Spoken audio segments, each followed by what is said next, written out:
Okay guys, today we are looking at a video by Entem, a YouTuber that put together this video called How Was GTA 5's Map Created? And I'm guessing one of you guys submitted this because you know I like behind the scenes looks at games. I love this kind of thing. Deep dives on like the development process, why things were made the way that they were, why they were changed in this way or another.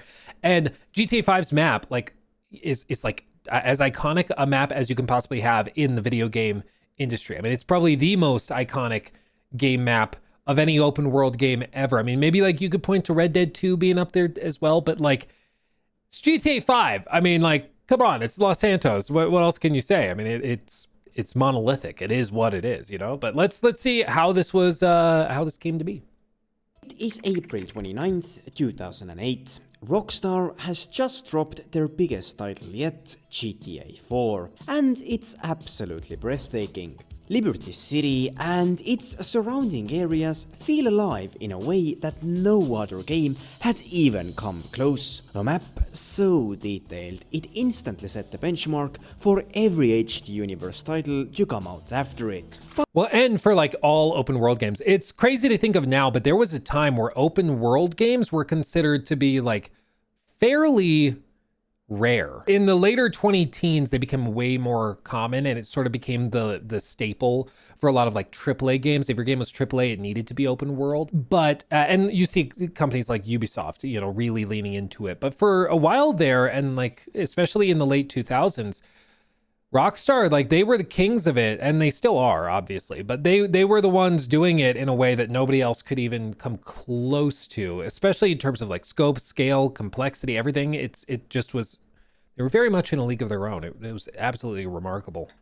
What no one knew back then was that less than a year later, Rockstar would quietly begin working on a new game, one that wouldn't just surpass GTA 4, but make it look like an outdated beta sandbox by comparison. This is the story of how the original GTA 5 Southern San Andreas map came to life, and the truth behind why we never got to experience its real, full version at its peak. To understand the reasoning behind it, we first need to understand how the map was created in the first place. And to do that, let's quickly rewind to spring of 2009. GTA 4 hadn't even celebrated its first ever birthday when Rockstar had already begun laying the earliest foundations for the next title. I'm sorry, what a bunch of bros, dude. Like, oh man. Like when you think of like the people that make the craziest, most impressive video games in the world, it's always the just nerdiest. Like they look like, you know, they'd be so fun to play D&D with, you know. It's just a vibe that's hard to put into words. You just see them and you're like, I would trust you to do my taxes, you know. Like, you know, I don't think you could fix my car, but if my network went down, you'd know what to do. You know, I love it. I love it.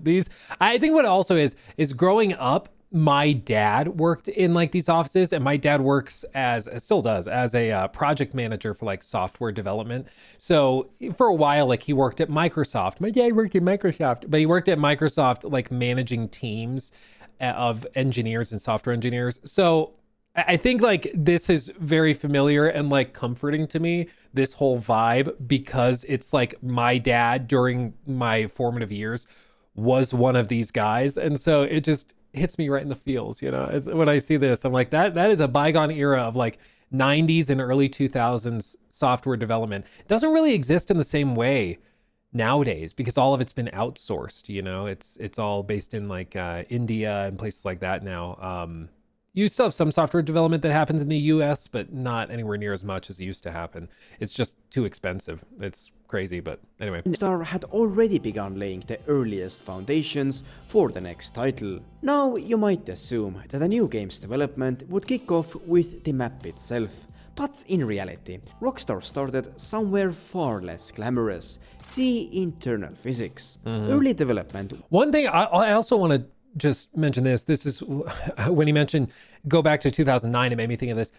It's wild that like GTA 5 is so iconic now. Of course, it launched in 2013, but it still to this day is iconic. And it had a resurgence in 2020 and 2021 with the RP servers exploding in popularity. And it's just wild to think that all of that started in 2009.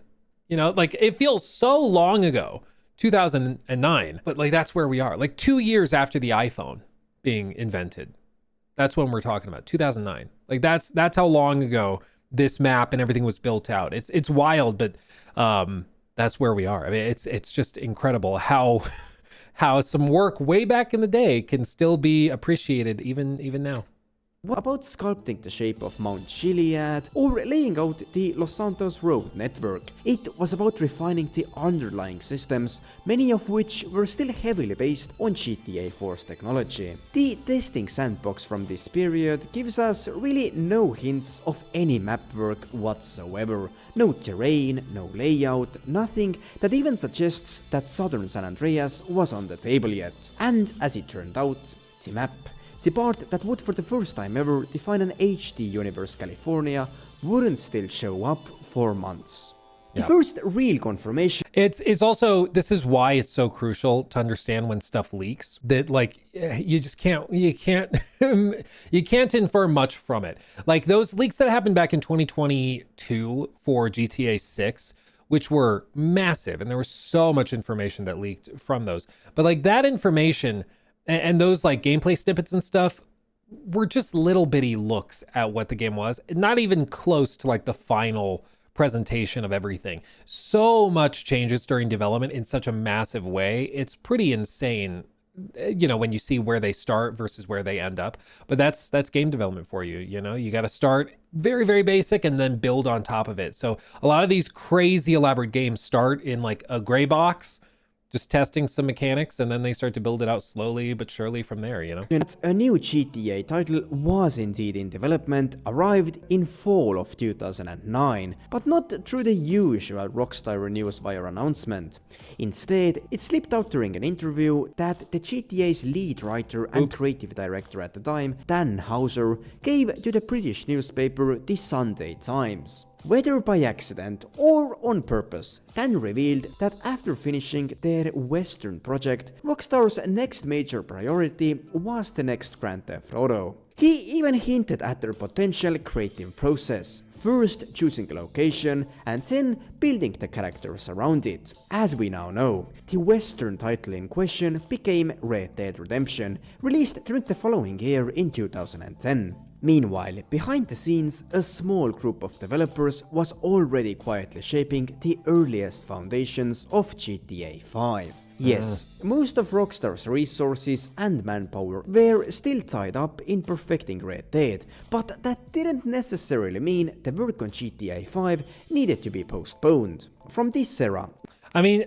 it's what's also like, I want to talk to devs. I want to get devs on stream and talk about this, because I am genuinely at a moment where I'm like, okay, Rockstar had what, like 400 or 500 devs or something at that time. It was nowhere near as big as it is now. Maybe it was bigger than that. But they were able to make Red Dead Redemption in 2010. They released it. And then 3 years later, they drop GTA 5. 3 years. Like, that's not that much time.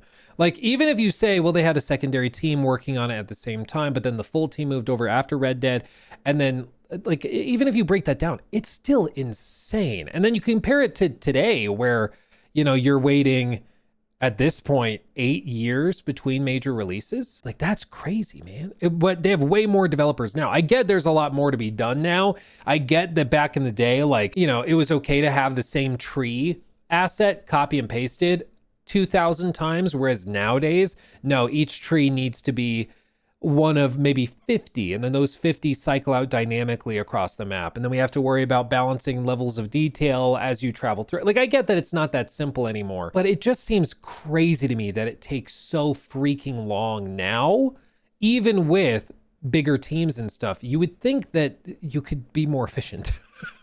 But you know, if that's the cost of performance and cost of perfection, then so be it, I guess. We have what are likely the first ever screenshots of the GTA 5 map, captured during an extremely early development phase. At this point, nothing resembles the Southern San Andreas we know today.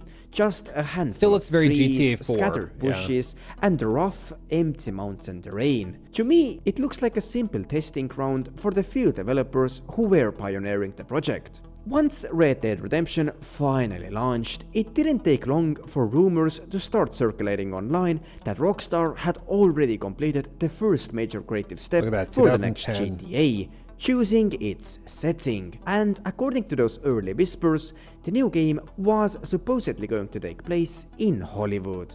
By 2010, Hollywood. groups of Rockstar's developers were spotted all across Southern California, studying everything from iconic Los Angeles landmarks to the small desert towns that would eventually inspire Sandy Shores. And not just the locations, they were absorbing the atmosphere, the culture, and the vibe of everyday life in the region. It is important to appreciate that, like, Rockstar North is based in the UK. Like, they're where is Rockstar North specifically? I forget the name. Rockstar North. They're in Edinburgh, which is Scotland. Yeah, they're in Scotland. They were founded 38 years ago in Dundee, Scotland. Look at that. That's crazy. But like, this is what's crazy to me is that they are not American, but they do a real good job of kind of satirizing American culture in a way that doesn't also feel like stupid and cheap. Like, at times, maybe in GTA 5 you could say that it's a little too, like, I know people have complained about it being too, like, potty humor reliant or overly raunchy or whatever, but I think it worked for the time. Like, for 2013, it worked. But they're very, very good at it. Whether you look at Red Dead, you know, with their look at, you know, Americana of that period, and then also GTA, they do a very good job of it. But of course, they have to come and explore and see it through their eyes as they explore it. Then bring that back to Edinburgh. You know, they got to go back and share the good word of Venice Beach. One thing I also find funny is I've seen videos of, like, these developers going on these tours, and it's a very common thing. Like, for Death Stranding, they took a bunch of Kojima Productions crew members to Iceland to take reference photos and stuff. Famously, like, Baldur's Bethesda Game Studios, when they were preparing to build out Fallout 3, they went and traveled to Washington, D.C. and took lots of photos. And what's funny is that, like, people on subreddits and forums have seen this, and they report on it, as he alluded to there, where members of Rockstar were seen touring different places, taking pictures and references and stuff.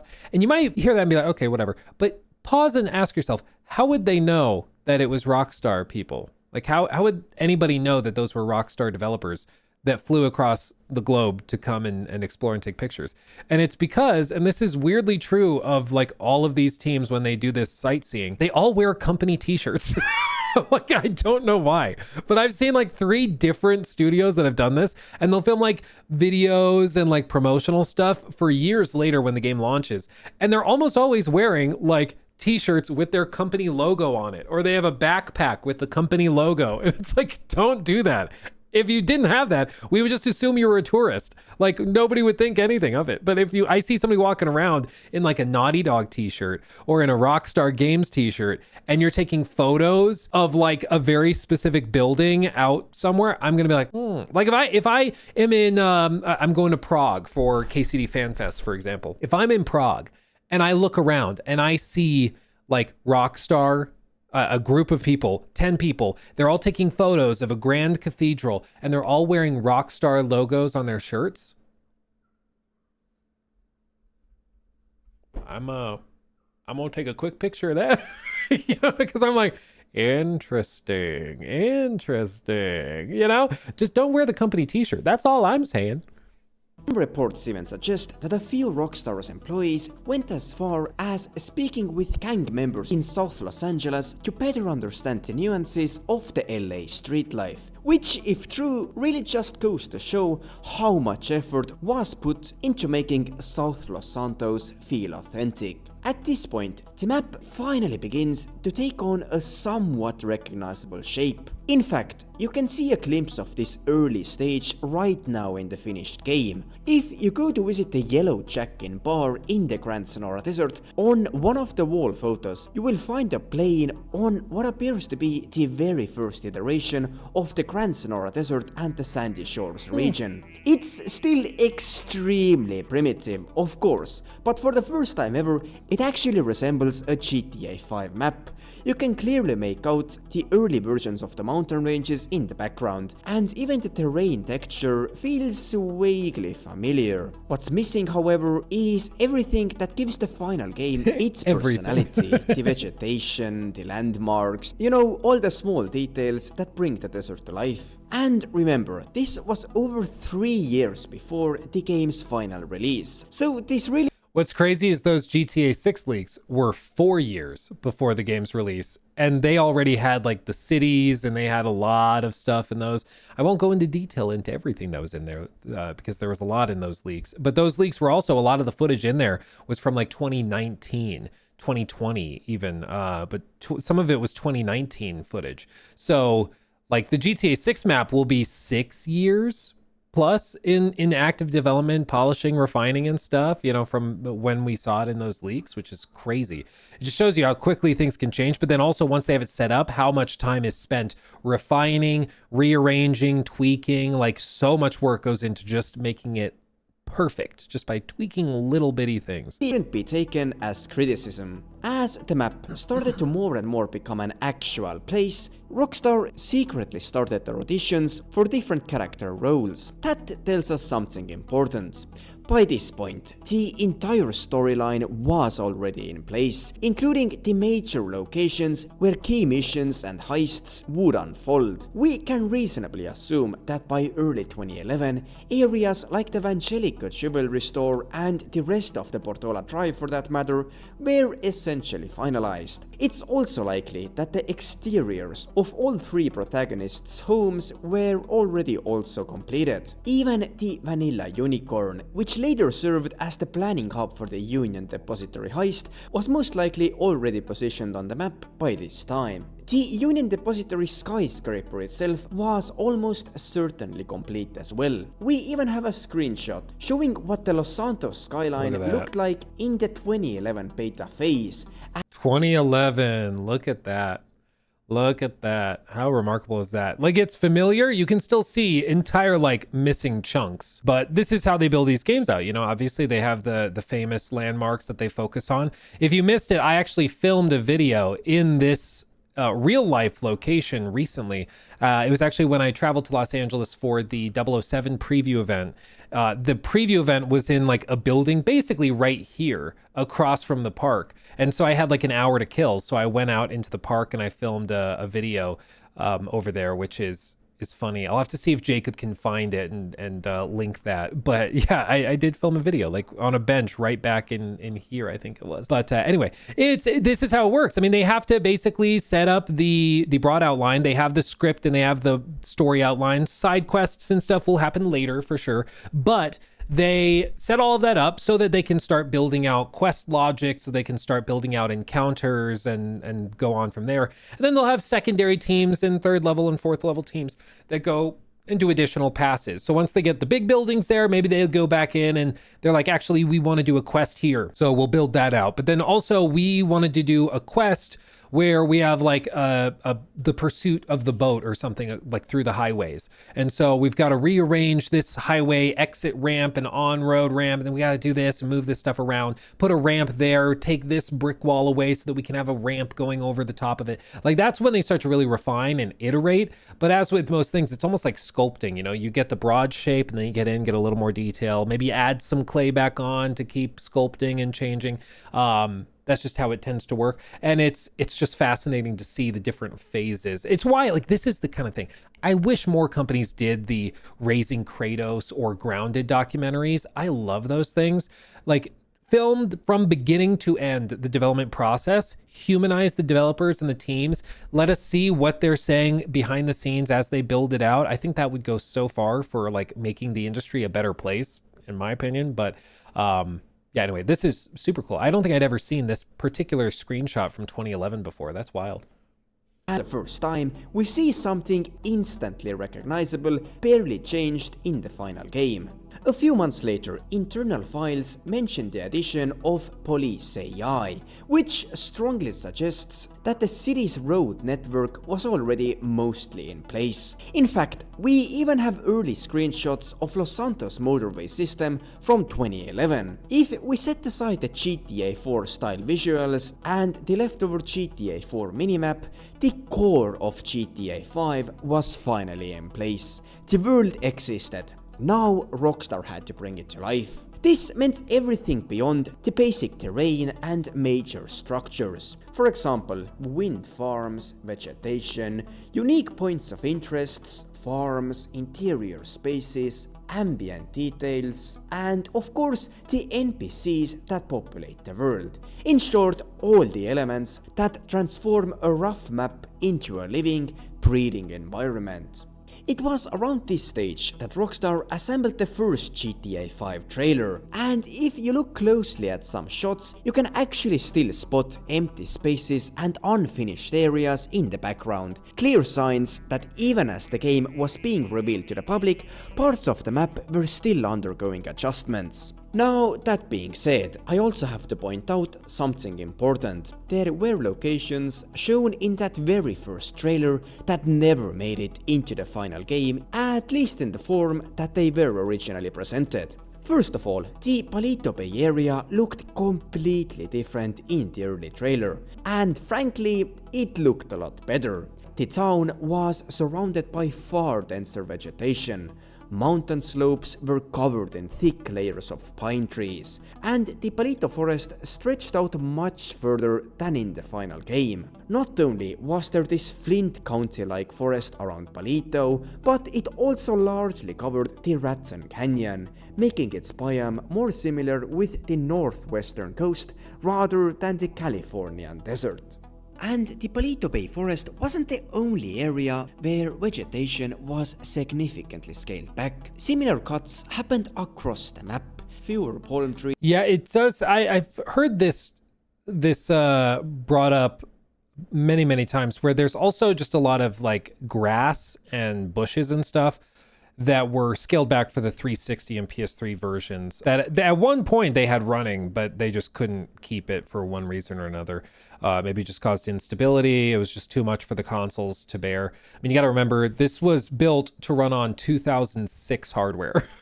So like there were limitations. But yeah, GTA 5 did see steps back. Red Dead 2, weirdly, from the trailers to launch, actually saw improvements. Like it actually looks better at launch than it did in the trailers, with maybe a couple of shots, but even then it's debatable because it could be up to like weather and lighting situations in the trailer versus the final launch. But yeah, with GTA 5 specifically, they definitely did scale back a lot of foliage details specifically between trailers and the launch.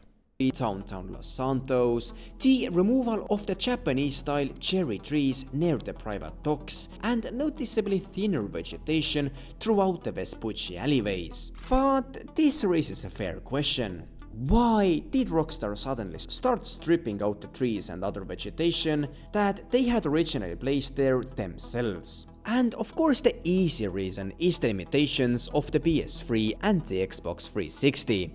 Both consoles were running on just 256 megabytes of RAM, which was nowhere near enough to handle the complex environments that Rockstar originally planned. But it wasn't just about the trees. It's still just absolutely insane though. Like, I'm sure you've played GTA 5 before in some capacity. The idea that that game runs on 256 megabytes of RAM. Like, I'm pretty sure my watch has more RAM than that. Like by 4x or something. Like, it's crazy. Absolutely crazy. But that's like pure software wizardry and optimization and everything. And, you know, nowadays we have 16 gigs in modern consoles and games can barely run. You know, it's enough to make you cry. Earlier, Rockstar had invited several journalists to a behind closed doors gameplay preview. According to those journalists, the early build-up of the game featured far more enterable interiors than the version we ended up with. Really a complaint that has since become one of GTA 5's most frequently mentioned shortcomings. Most of those interiors were likely cut for the same reason the vegetation was: the limited rendering capabilities of the PS3 and the Xbox 360.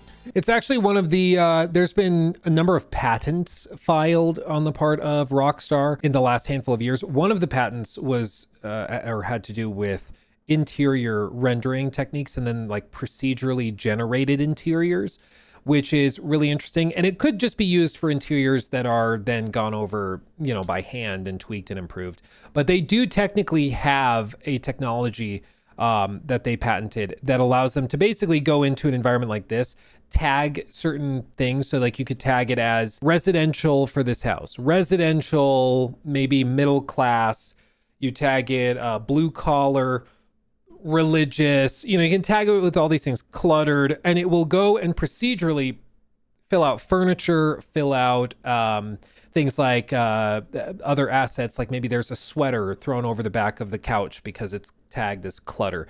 Maybe you have religious symbols or like a cross on the wall because the person was tagged as religious or the household or building was. All sorts of different things. And it could be used to populate every interior in the game, or maybe just a lot, or just a few, and it serves as like a jumping off point for artists to then go back in manually and tweak stuff. But that's I think what's being alluded to when people say that they think GTA 6 is going to have every interior is enterable. I don't think that's the case. I think a lot more than in GTA 5 for sure, but I don't think it'll be every single one. Current leaks from like the 2022 drop would suggest that there's definitely hundreds of enterable buildings, but is it going to be like, you know, you see the trailers and you see the high rise where you can go in every single condo? No, I don't know why you would even want that. I mean, what's the point? Are you going to go one by one through every condo and rob it? Like, what is the gameplay effect for that? I don't think there is one. But anyway, continuing. We also have early images showing how the Grove Street area, specifically around the gas station, was originally designed. At first glance, the layout is quite similar, so it's easy to overlook. But on closer inspection, the early houses had way more detail, more shape, and more personality than the simpler, boxier versions we see in the final game. This strongly suggests that many buildings were downgraded late in development to keep performance stable on the first-gen consoles. But it's one of those things that when you play the game, you may not see or appreciate, but when you are running with 256 megabytes of RAM, I mean, I'm sure every triangle counts. So you have to make sure, hey, that house, can we get rid of the pillar? Because the pillar is a cylinder and that takes a lot of poly. So let's remove the pillar. Let's go just basic box shapes. You know, little stuff like that can save memory. And nowadays, you know, developers don't have to worry about that. But that's one of those details that when you like start to look for it, like where are they saving memory as I go through this environment? Where, like, as you start looking, where are they recycling objects and doing stuff? Then you can start to see it, you know. But when you're just playing the game, your brain will filter it out and not really see a lot of that stuff. But it's certainly something that they were very, very aware of while they made the game. at this stage, development had entered the polishing phase. The map was essentially finished, but still needed some smaller refinements and adjustments. Meanwhile, Rockstar began releasing official gameplay screenshots to the public. And interestingly, some of these still showcased the original lush vegetation, even though those assets had almost certainly already been removed from the game by then. Or were it does actively make being you removed. wonder whether Rockstar intentionally used those early shots to present the world as more complete and alive than the final product on old hardware could realistically handle. Yeah, it is a very legitimate question. And I think it's a question that has been raised with many, many different studios. I mean, we've, of course, talked about the famous examples of graphical downgrades, whether it's like Watch Dogs or Or, I mean, Watch Dogs was the big iconic one. Rainbow also had them. Ubisoft used to do it a lot, where they would do an advertisement or a trailer at E3, and then 6 months later, the game looks completely different. And in those cases, it's like they knew what they were doing. In this case, you do have to wonder, like, was it also a similar instance where they knew that it wasn't going to look like this, but they put the trailer and screenshots out anyways? Or was this captured, let's say, in like May, and they didn't like finish optimizing and cutting all of this stuff until June? Or was it one of those instances where the team that was doing the screenshots and the marketing stuff was using a more like polished build of the game that was exported in like March, but by June or by May, the team on the engineering side had already decided to cut a lot of this foliage because it got the game running better. But that branch and that version of the game wasn't being used by the marketing team. And so sometimes it can be something as simple as that, where it's just, I was using an old version of the software, and so the version I used looks different from the current version. Oh well, you know, and it's a happy accident, you know, in that case for them. But yeah, it's a very valid concern and question to raise. Nowadays, companies are pretty worried about it because of the potential for blowback. Back in 2013, 14, 15, it was pretty common for studios to overpromise and then maybe underdeliver a little bit graphically. But nowadays, I mean, if somebody can make a comparison video, trailer versus launch version, and it's way worse, I mean, nobody wants to deal with that nowadays. So everybody's really cautious. I think it's also part of the reason why GTA 6 has been so cautiously and carefully shown. They are very, very careful with what they show and when. A lot of the like close-up detailed pictures of NPCs and characters' faces seem to be taken in a photo mode, not in game, because they want the higher fidelity and stuff. So all of that I think is a very valid concern, and it's something that was present even in 2013.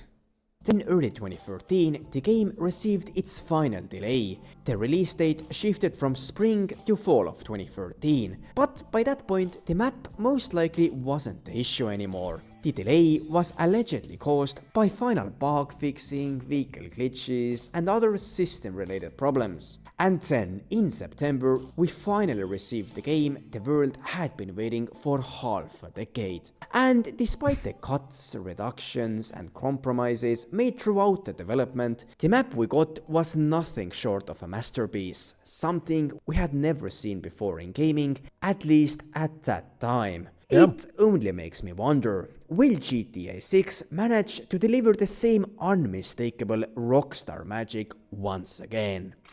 I mean, they definitely know their stuff. They know their stuff. Shout out to Entem for that video. Very well done. I'm very impressed. Found a lot of stuff I had never seen before, which is awesome. I think that the odds are pretty high that they do good work again. You know, at this point, they've given us no indication that they don't know what they're doing anymore. The map seems ridiculously detailed. They seem to have scaled up a ton of stuff. And when you compare what we see here versus what we had in GTA 5, I mean, even little bitty details and things, no joke, there's probably more polygons on this boat model than in a single screenshot from GTA 5. Like, no joke. The level of detail that you can now cram into assets versus back in the day, I mean, it's not even close. It is literally generational, like by definition. But even here, like in the distance, you can see the boat going off. You can see over here the train tracks. But also as we get like layers of trees and forests, and then the skyscrapers in the background in the distance, the like birds being simulated, all of this stuff is done with such a ridiculous level of fidelity. It's not even in the same universe as what we saw previously. I mean, it's pretty remarkable. And I mean, it looks the part. And as we go through, I mean, I think that this is going to be one of those games that's just like, it just breaks your brain. It just breaks your brain. Like even just that shot. I've seen people, like if you've missed it, GTA 6 trailer made in GTA 5, where people have gone back and like done this. This was 2 years ago. Somebody did this, but they went back through and then they just tried to recreate it using like mods and tweaking stuff for the game. And this is the next gen version of GTA 5, but it still demonstrates the point. I mean, it's pretty cool. It's well done. It's well done. I appreciate it. They did all this stuff. Look at that. Oh yeah, look at that. The NPCs are where you really see it. I'll tell you what, the NPCs are where I really see it. It's also like the detail in the distance, the draw distance, and foliage. Again, the trees is where you really see it in the distance. Like they really had to make cuts around foliage for GTA 5. And even though this is running on a PC and this is like a better version of the game with like a ton more firepower than the base like consoles would have had in 2013, it's still like, it's pretty remarkable. Pretty impressive. But yeah, it's pretty fun. Pretty fun. What a time, dude. What a time to be alive. I'm here for it. So there we have it. Pretty interesting stuff, man. I enjoyed that video. That was good. That was good. Thank you guys for watching and chilling with me. Thank you for the suggestion over on Twitter is where I believe that one was sent to me on. I've had it bookmarked for a while. I'm glad we could finally look at it. I appreciate you guys hanging out with me. Make sure to subscribe if you enjoyed the video. Go show the video some love as well. I'll have that linked below. And with all that said, thanks for watching. Thanks for chilling. See you in the next one. Hugs and kisses. Bye-bye. Mwah. He took my thing.